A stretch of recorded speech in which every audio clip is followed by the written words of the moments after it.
Welcome to the Pure Genuine, where we dive into authentic viewing experience like never before. So, you guys, I have a special guest right here. I'm so excited to have her on this podcast. Yes, a Black master hypnotist. Yes, I have the RDHQ. Yes. So, it's nice to have you on here. Well, thank you, Frenchie. I'm glad to be here. Yeah. And as you see, I did all things French. I'm not going to put my feet up, but Yeah, because I'm representing, you went and got the French tip. I made sure I got all things French for Frenchie's podcast. Yes. To represent, yes. So, you guys, she is going to talk about the power of the mind. And can you tell us a little bit more about that on the RDHQ? Well, the RDHQ is just the name that I came up with because I love doing so many things. And throughout my lifetime, I've been a go-to person where people come to for advice, for consultation. And I decided to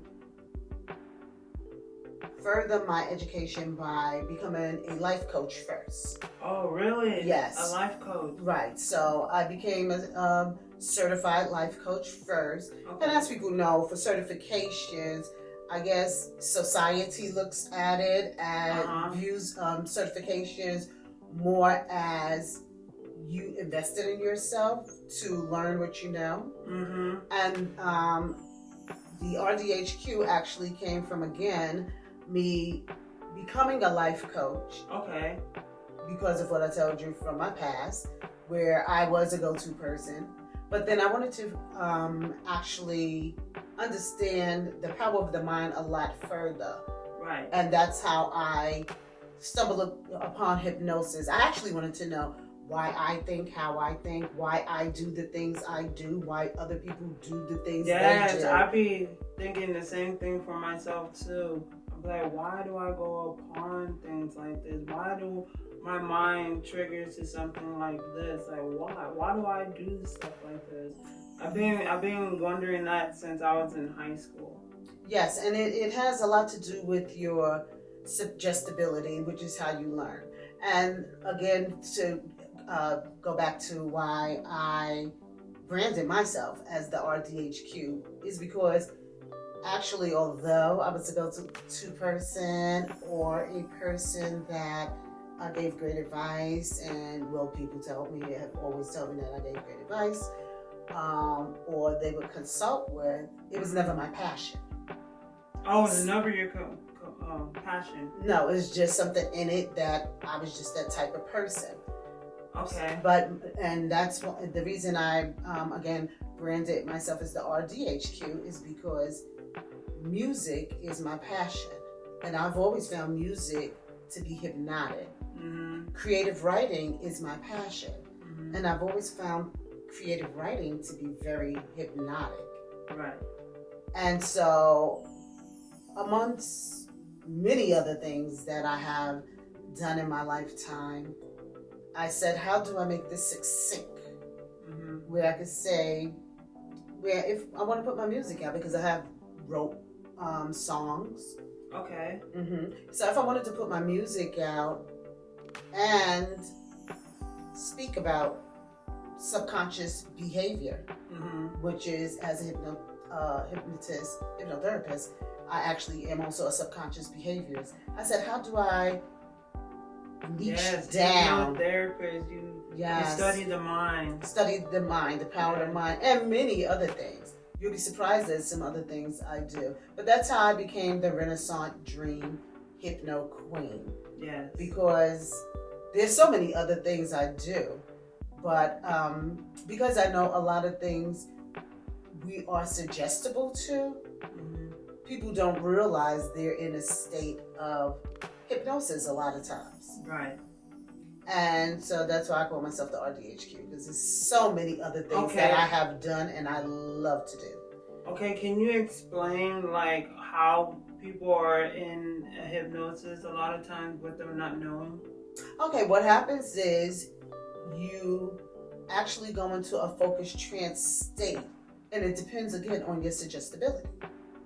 There are some people that they may bring stuff, the same thing up over and over and over and over, like a tape recorder is playing in their head. Well, that's because they are one type of suggestibility, but there are other people that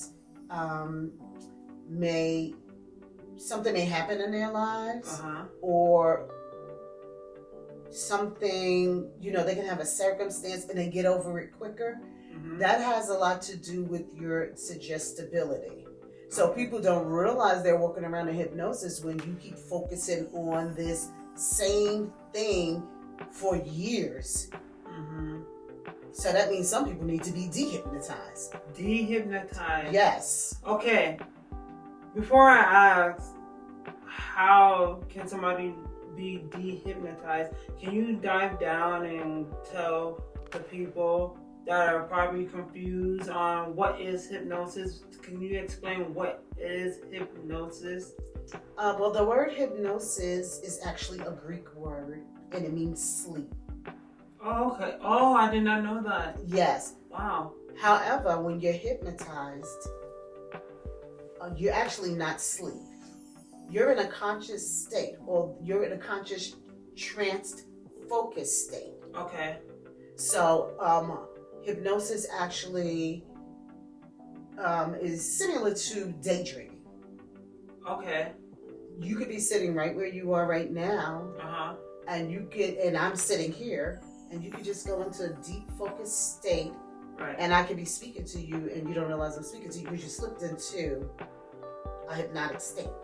Right. And that's basically... I'm pretty sure that had happened to me before. Yeah, well, you daydream, right? I have. Okay, so that's basically hypnosis. The only thing is I would put you into a trance. Okay. Where if you wanted to come out at any time, you could come out. And you would be able to actually accomplish things that you want to accomplish by me bypassing the critical filter of your mind and putting you in hypnosis. Okay. Because when I put you in hypnosis, what happens is your critical mind becomes porous. And it would be something that you would understand a little better once you go into this focused trance state. But actually, that's how I'm able to put you in hypnosis, by bypassing the critical filter of your mind. Okay. That your logical thinking, the part where you would hold the judgment and criticize yourself, but I bypass that so that you can actually achieve what it is you want to achieve, whether it is for avocational purposes, which means self-improvements, or vocational, which means educational reasons. Okay. Yes. So is there like any good and bad, and anything good and bad within hypnosis? Okay, well, I don't know about anything being bad about hypnosis. So what I'm going to do now is dispel some myths. Okay. And one of the myths about hypnosis is it's part of black magic. Oh, okay. Which hypnosis has nothing to do with any type of black magic or religion. And the interesting thing is church. Anyone that goes to a religious institution, that is the number one hypnotic modality. Now, I've been criticized by a lot of people that are into organized religion, whether they're Baptist, Christian, Muslims, and so forth. But because I know that a lot of people criticize or are afraid of what they don't know. Okay. They don't realize as a human being, you go through hypnosis several times a day. Just as a human being, like I said, in that phase when you're waking up, or when you're going to sleep, you go through hypnosis. Okay. And again, hypnosis in a church is the number one modality. And the reason for that is because a preacher, or what do they call them, deacons, or I should just say the hierarchy of the church. Right. When you sit there, you become suggestible to what it is they tell you to do, how to be, whether they berate you and make you feel a certain way, whether they encourage you to feel a certain way, whether they tell you to walk in life a certain way or to be a certain way. That is, I've been to church because I have not been opposed to going. Someone tapped my head, but I'm a hypnotist. Right. And it was like interesting that they do the same thing I do in hypnosis, but I actually don't tap people on the head. But if your suggestibility is pretty high, which I would call a physical, and I would have to explain that another time. But if you had a pretty high suggestibility and they tapped you in your head, you more than likely would go deeper. What it does is put you deeper into hypnosis. So church, the people at the preachers and the religious organizers, they actually practice hypnosis in the church. But like I said, a lot of religious people have come for me, especially when I go to networking events and I say what I do, and they say they don't believe in it because they, again, believe that it's black magic. It has nothing to do with black magic. Okay, before you go to sleep, you don't study black magic or, And the interesting thing is, people that do study black magic, they believe in God and in Christ. Now, they worship it their way, but they believe in that. Okay. Yeah, I don't really know too much of black magic. Yeah, but there's just certain rituals, and even going to a church, that's a ritual. You study a particular Bible, which I find interesting that everyone does not. There's different Christians in the world, but there's 50 million different Bibles. I never understood that. Yeah, I never understood that too. Yeah, because something is not saying, somebody is not. Something's not adding up. Something's not adding up. And if there was one God that we worship, then why and there was only one tablet written per scripture or verse. Why are there so many different biblical texts out here? You understand? Yeah, so I don't want to get too religious. Yeah, we don't want to go too deep dive too much into that. So what I want to know is, so who needs hypnosis? Hypnosis is an alternative therapy. Now, I say it's a number one therapy for the simple fact that there are people that go to therapists for years, for months, and they still have the same mindset. Their mind has not changed. And if they do say that they're getting better, which that is a conscious thought, because consciously we can tell ourselves anything. Okay, so that leads me to, what's the difference between hypnosis and your traditional therapist? It's because I help you at an accelerated pace. An accelerated Your pace? Your way. So, yes, your way. You're going to actually let me know what it is you need help with. So you work on what somebody's way is and help them how to better the mind of going upon what they do? No. Hypnosis, no. I'm going to say no to that, and I'm going to tell you why I'm going to say no to that. We're not delving into religion, but as I said, when you are into organized religion, you will actually find that the congregation, the organizers, they expect you to be a certain way because that's their interpretation of what God wants, okay? But because I know people have different core characteristic traits, as a hypnotist, I understand that that's what you interpret for it to be. So now the difference with what I do is I help you your way. If you tell me it's something that you can't stop thinking of and you would like to stop thinking of it, I bypass that critical filter of your mind where it's held in your subconscious as a known, a known event, or a known circumstance, a known thought, and I help you to actually reprogram that thought. So how long did it take you to really understand hypnosis? I actually been to understand it. I'm sorry. Yeah. How long did it take you to understand hypnosis? Okay. Well, I actually went to the College of Hypnosis, the Hypnosis Motivational School. Okay, And that's not like at a university or anything. well, like it that? is accredited college Accredited college in California. Oh, accredited college, like community. Well, it's not a community college, and because at the time I went, now I'm gonna be honest with you, I don't know what they're doing now, but at the time, the world really wasn't ready for it because I went back in 2009 and 10. Okay. So the world really wasn't ready for the mindset and the mind shift, and they weren't understanding, the universal thoughts and languages like people are preaching it now. Right. As if they have a clearer and better understanding, especially due to a lot of people.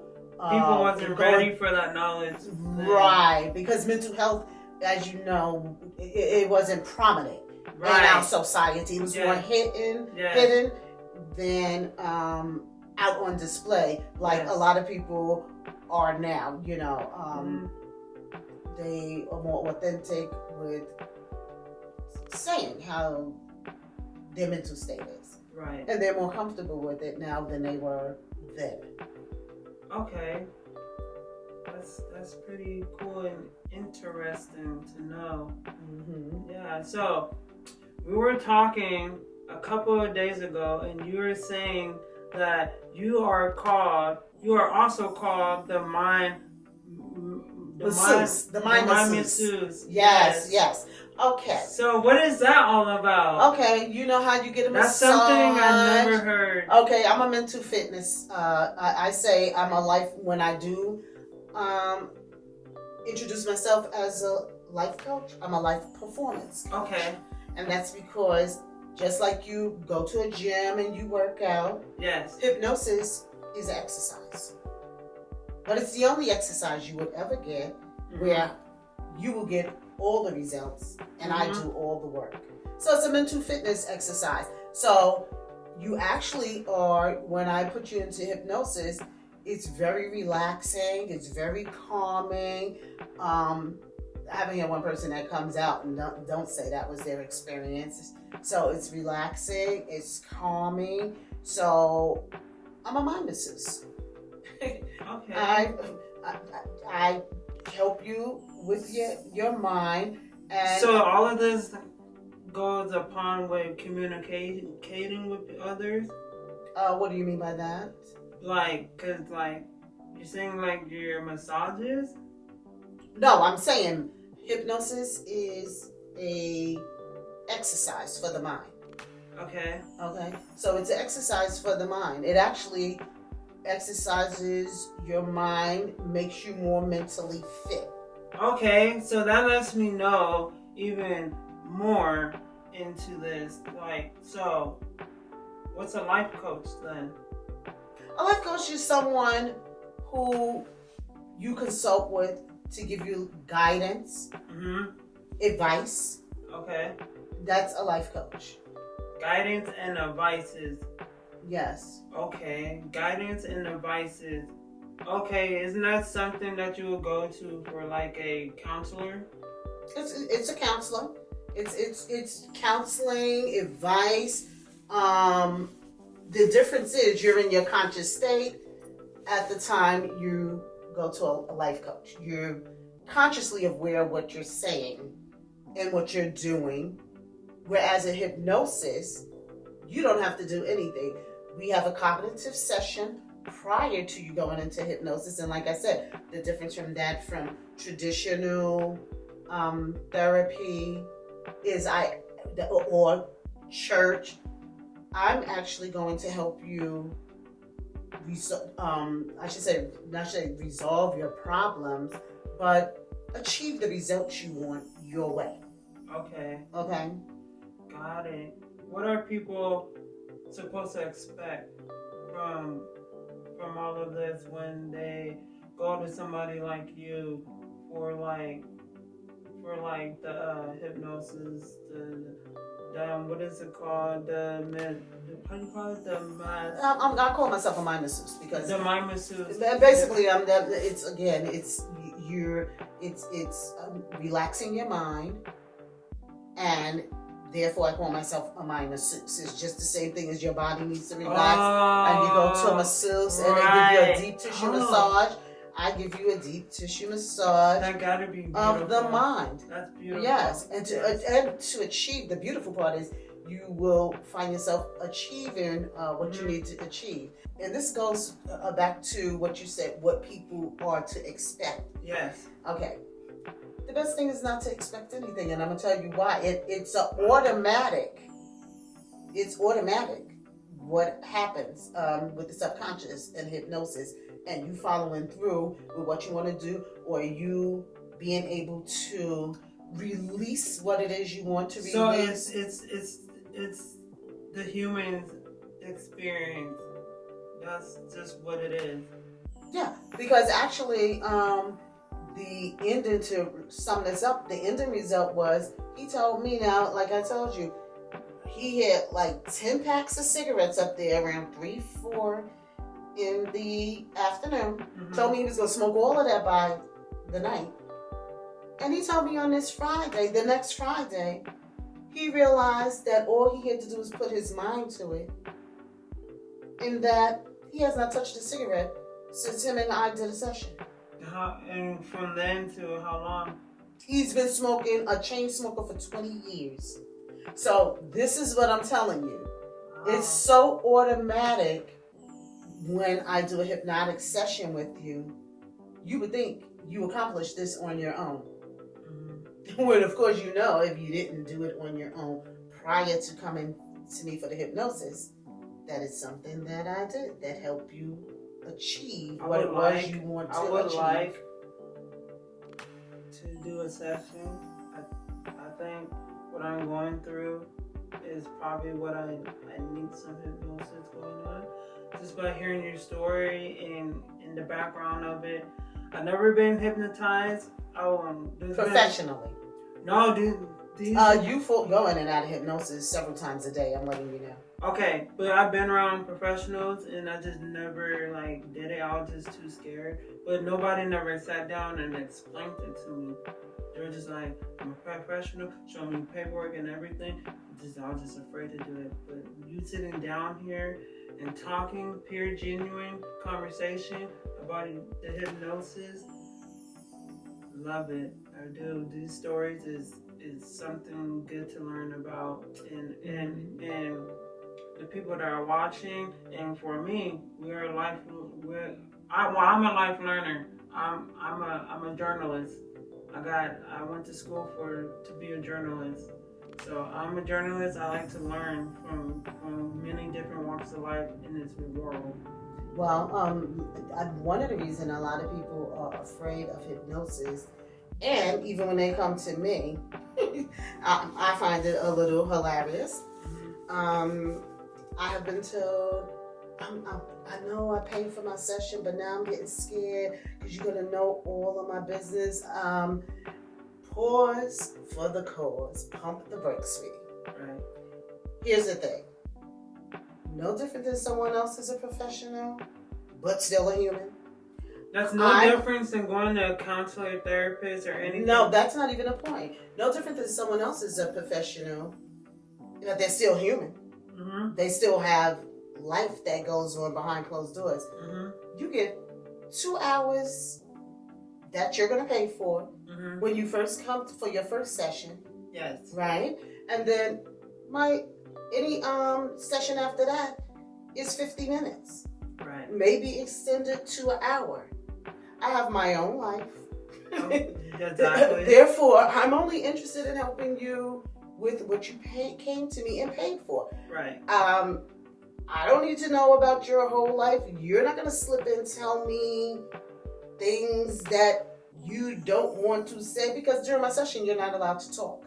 You're not allowed to speak during my session. Right. So I don't allow Exactly. So in your sessions, do you have like soothing meditation music playing, dim lights? It's up to the individual.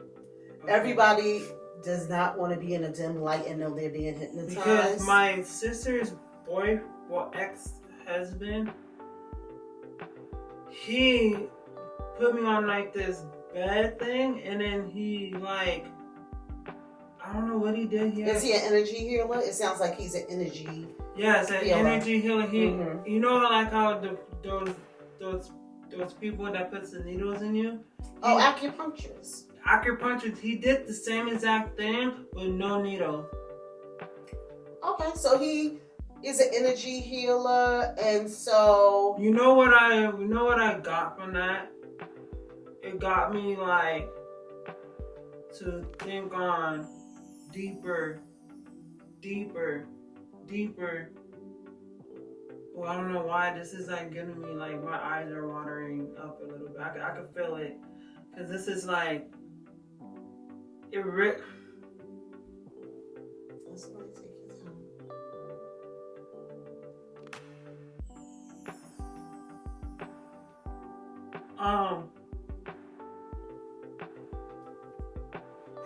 Dang, I really got emotional. Oh my gosh, I need to go get a tissue. Yeah, I'll be right back.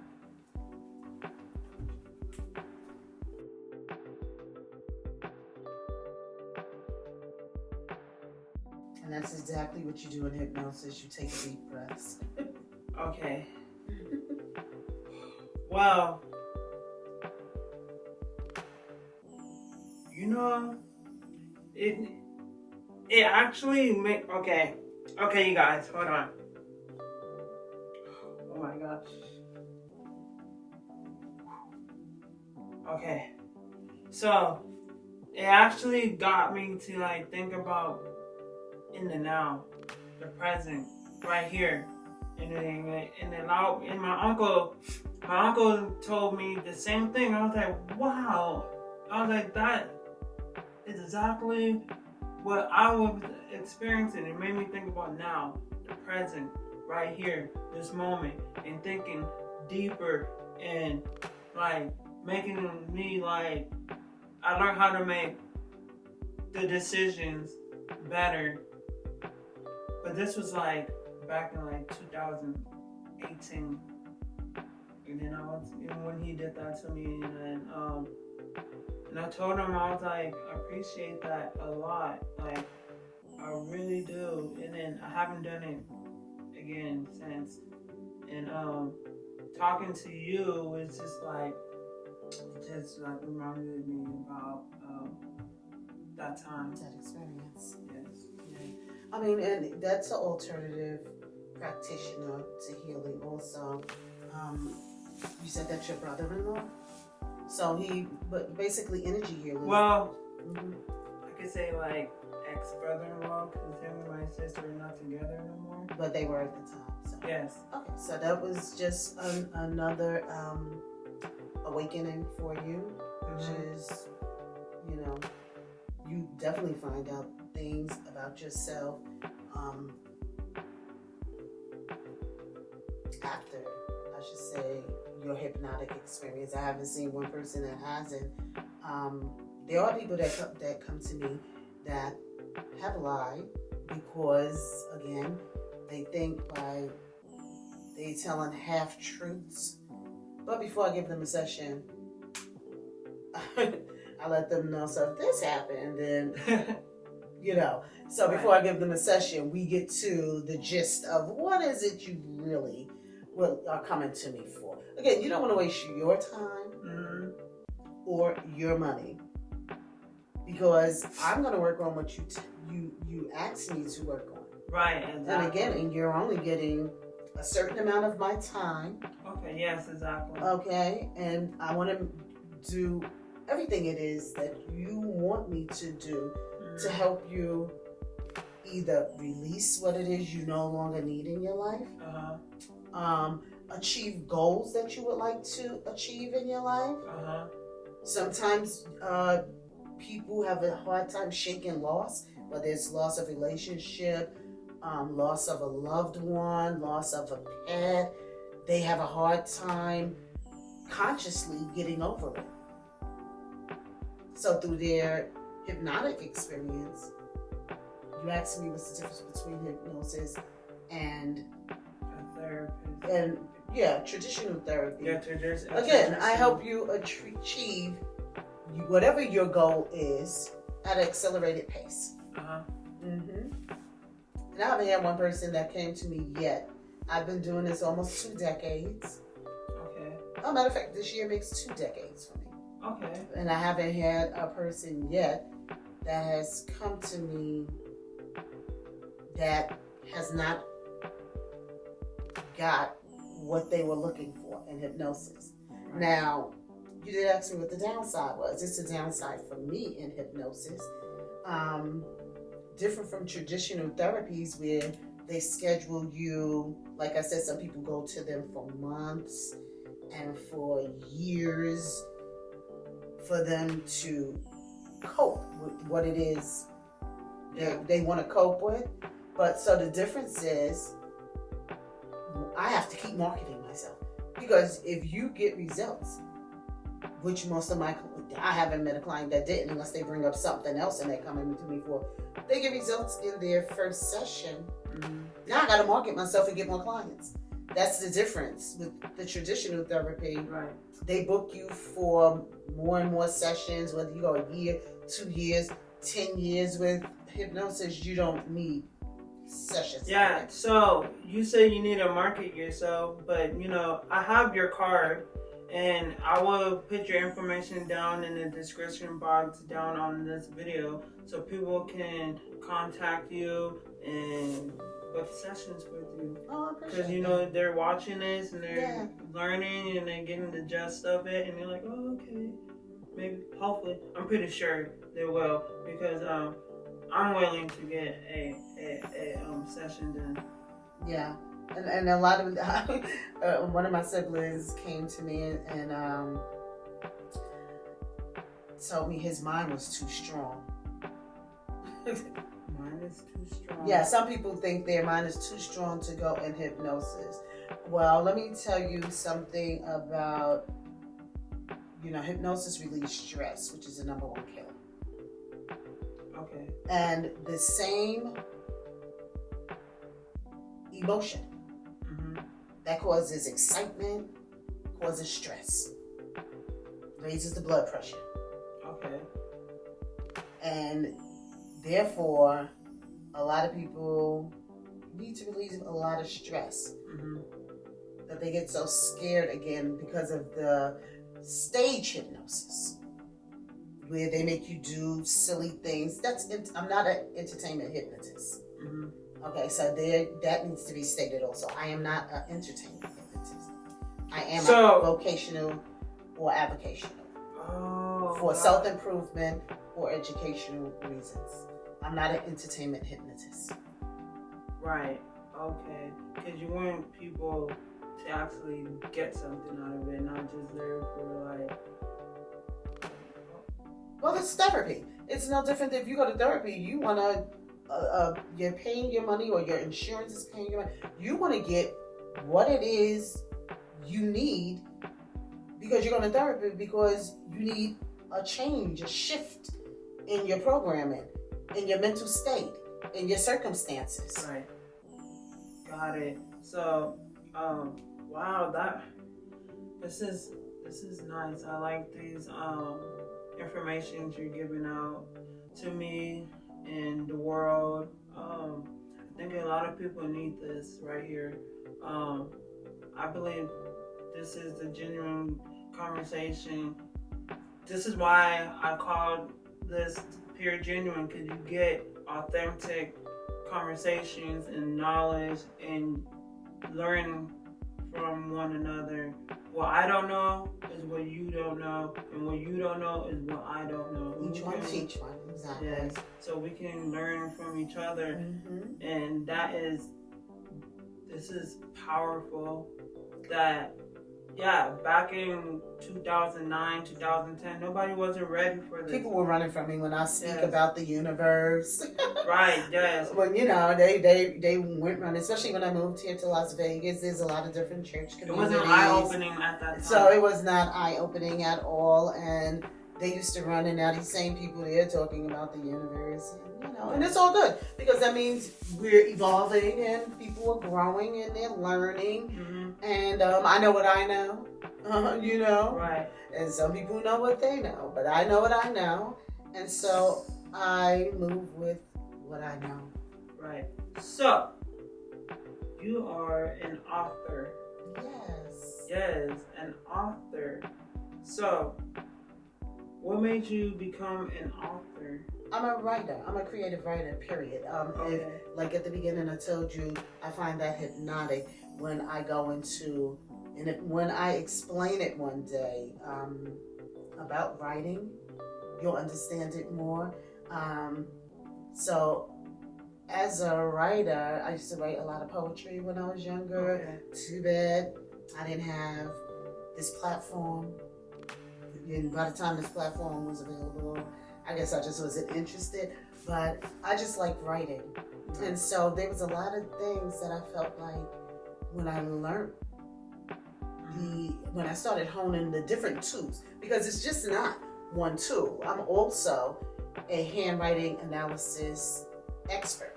Okay. So not a graphologist, because I don't know 1,800 different. Graphologist? Yeah, a graphologist is someone they can read it's almost like a psychic of handwriting. Oh, wow. They can read your handwriting. So I'm not a graphologist, so I don't know as much as a graphologist would know as far as that, but I know quite a bit. So I can read you through your handwriting. I learned that by becoming a hypnotist. Okay. So that's what I'm saying, RDHQ. There's so much more than just right. And you go into hypnosis. Right. You understand? So it's so much RDHQ. more too. Yes, the Renaissance Street Hypno Queen. The Because Hypno Queen, I already told myself it doesn't matter. And I am one of those people that it don't matter what people think. I'm gonna do what I want to do. Right. And I'm going to put my music out there. Music is hypnotic. So yes. So yes. What are the books you have that you have done? I'm sorry, I just totally digressed from the question.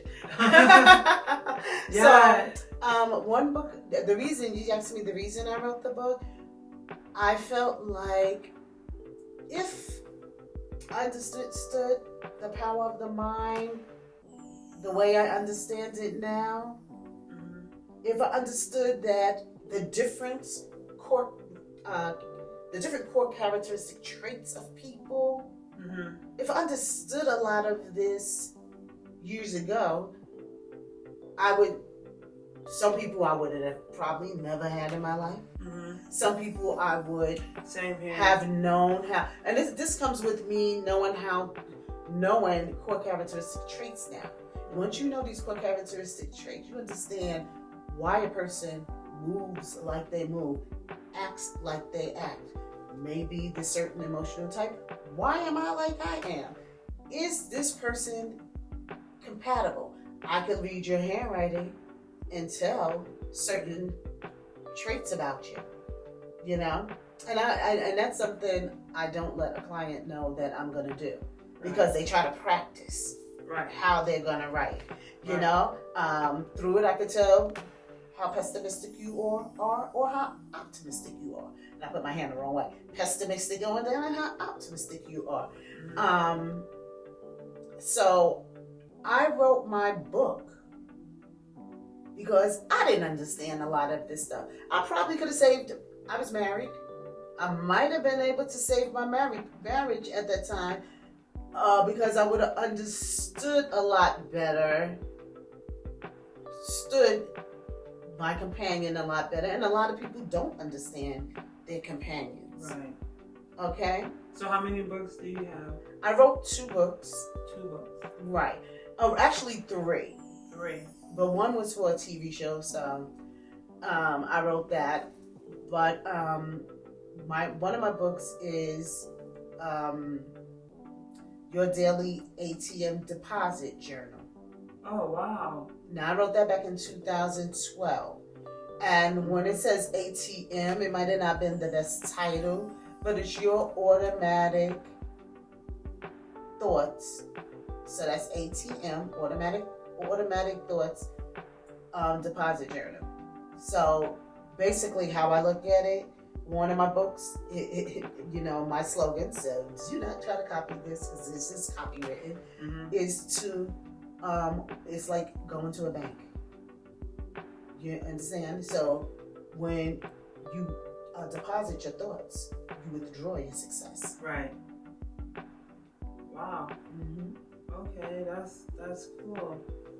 You withdraw. It's like withdrawing money, but it's like you're doing it with your mind. Right. And my first book I wrote,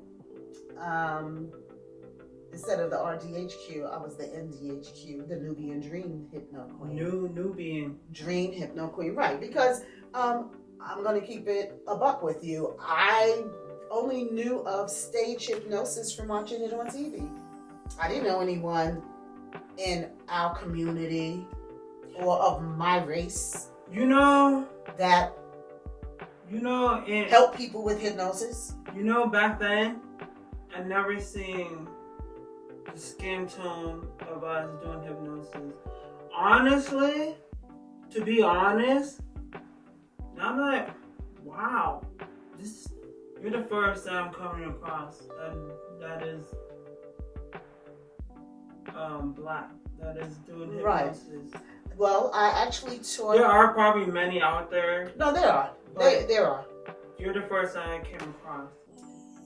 I actually taught introduction to self-hypnosis. Right. So that people can learn how to actually go into that meditative state and pretty much hypnotize themselves. And I taught that in the College of Southern Nevada for 2 years. Oh, wow. And cool. the funny thing is I had one, I call us brown, or you could call us, what the society call us black, but I had one student. Yeah. One student. Or browns or brown. I had one student throughout the whole time I taught. And the cute thing was, one of my students, when I came in, everybody was like all excited in the class. So I was thought, maybe they just having a conversation. I had to use the restroom. So I ran in to use the restroom. Somebody ran in behind me and said, Miss A.K. And I was like, hey, what's up? Let me use the restroom. Oh, we got a surprise for you when you come in. And I was like, okay, in the class. And so a young lady, she was Caucasian. Okay. She, because like I said, I only had that one black student ever out of the whole 2 years I taught introduction to self-hypnosis. One young lady came in behind me and she said, oh, Miss A.K., I thought that was you. You gotta hurry up and come into class. I said, well, wait a second, I'll be there in a second. Is everything okay? And she was like, yeah, we have a surprise for you. And I said, oh, okay, I'm like, okay, that's nice. Let me see what this so-called surprise is. So it had something to do with one of the students that was in my class. Again, I was teaching in the College of Southern Nevada at the time, Introduction to Self-Hypnosis. I actually did a session. I gave them opportunity if they would like a hypnosis session. And I told them you weren't going to get my full session that I would usually give one of my paying clients, but I can give you a short session, I would converse with the person before the class came. And so this way we had a little brief cognitive session and they could tell me what it is they really wanted to accomplish or wanted to achieve. And her story was, she's a barber here in Las Vegas. Oh, wow. She worked with nothing but men. Okay.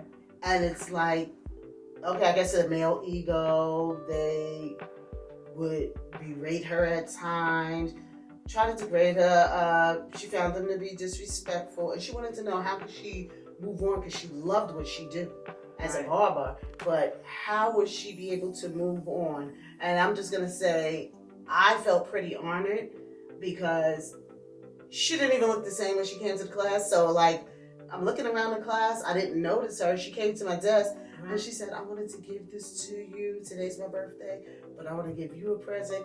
I didn't know who I was speaking to at first. Then when I realized who I was speaking to, and she looked so transformed and looked so different. Like I said, she's a barber, so I guess she kind of went with the rugged look. She came in looking like this, you know, she's a beautiful woman, but she came in looking elegantly dressed and hair and, you know, all made up. And she gave me a gift on her birthday that day. Oh, wow. Because she said she felt like her life was transformed. That was a brief session we did in the class. She wasn't one of my outside clients. But, you know, of course, I asked the class if they consented to us using a little time for me to give them an experience each week. And everybody always consented.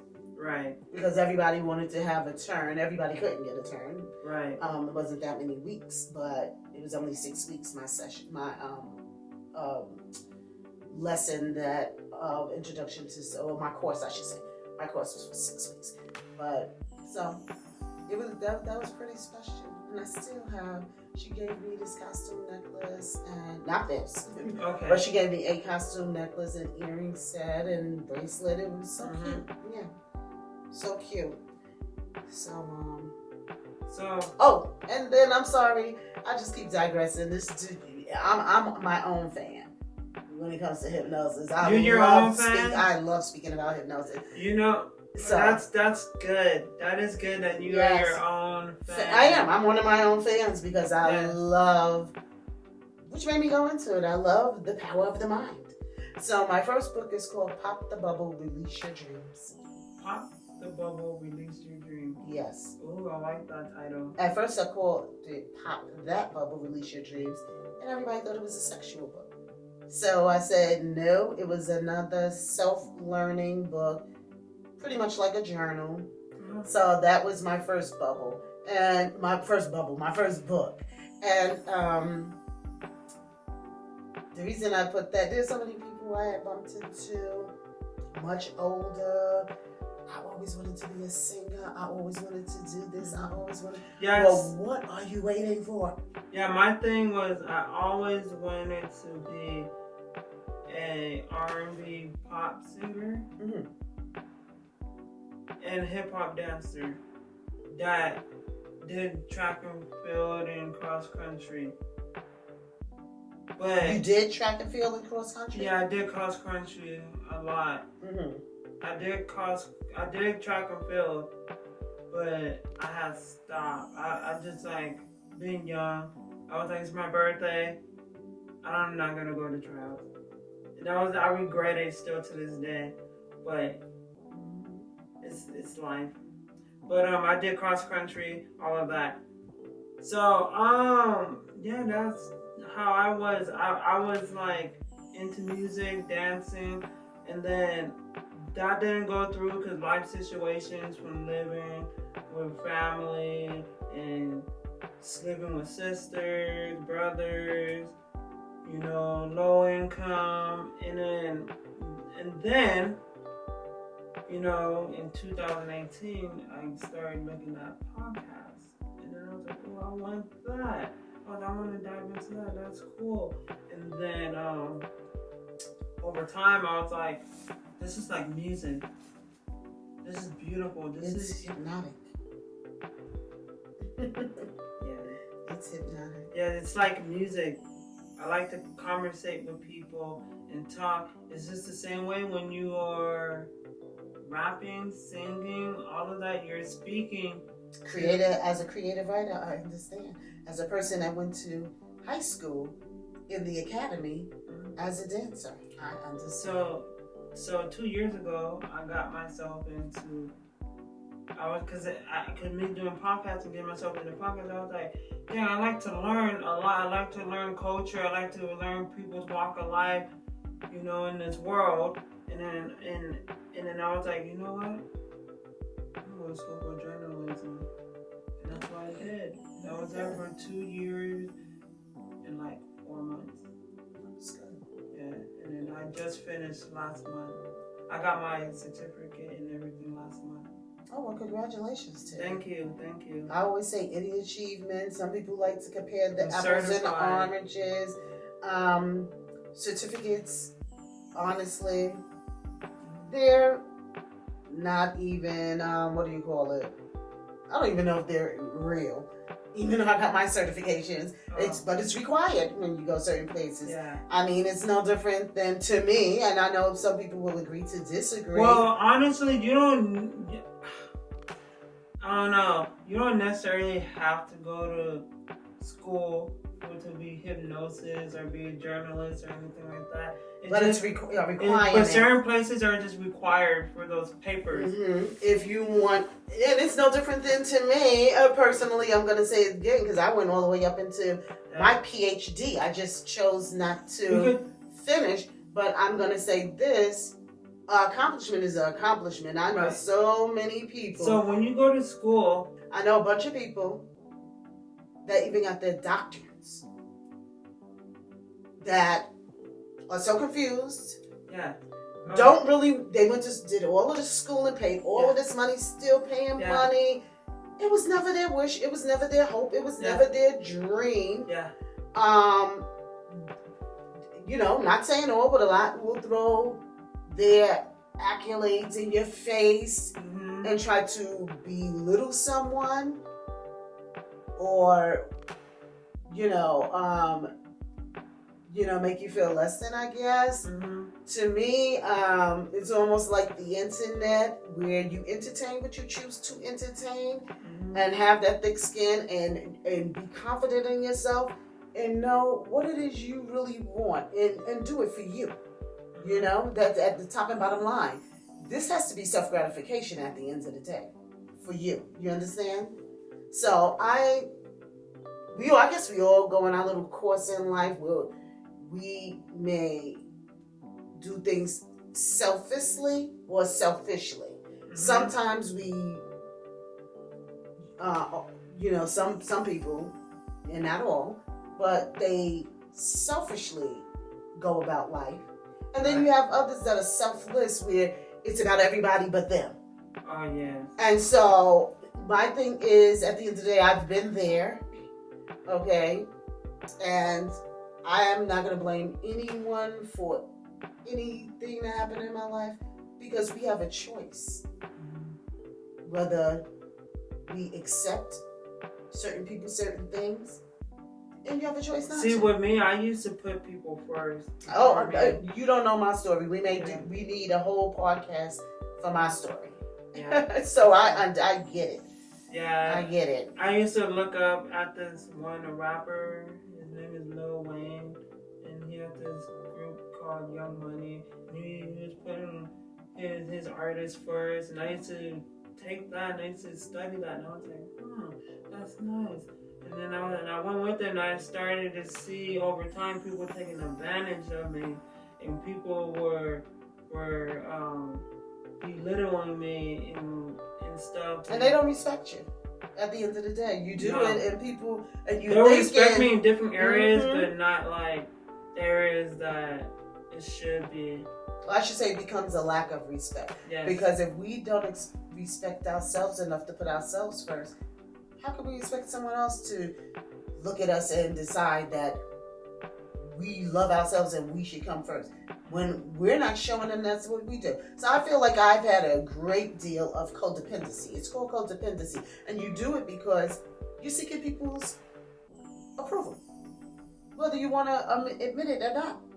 And I lost, just a little backdrop, and I'm going to leave it alone. I lost my parents young, and I took care of my siblings. So yeah, it didn't mean everything in the world to me that my siblings didn't have their parents. and that I was taking care of them, and it meant everything in the world to me how they felt about me. I still was who I am to a large extent. You know, I felt like I don't take no crap or whatever. But then I know I did a lot of things that caused disrespect. And when I say disrespect, unappreciativeness, people don't respect you long term, because now you're looked at pretty much like a joke. Right. You know. And it's up to you to change that. It's never too late. It's up to you to change that. You could keep going on, you know, seeking approval, or you can look in a mirror and accept yourself. I know that's what I have to do. I have to accept myself and know myself and how to go upon with myself. And this is another thing, like, think before you speak. Yeah. That's what Some of us straight shooters don't do that. Yeah, I'm a straight shooter. So no, I wouldn't, anybody looking on here and they know me. No. I'm a straight shooter myself. My mom could tell you, like I'm a straight shooter. I say it because that's how I really felt.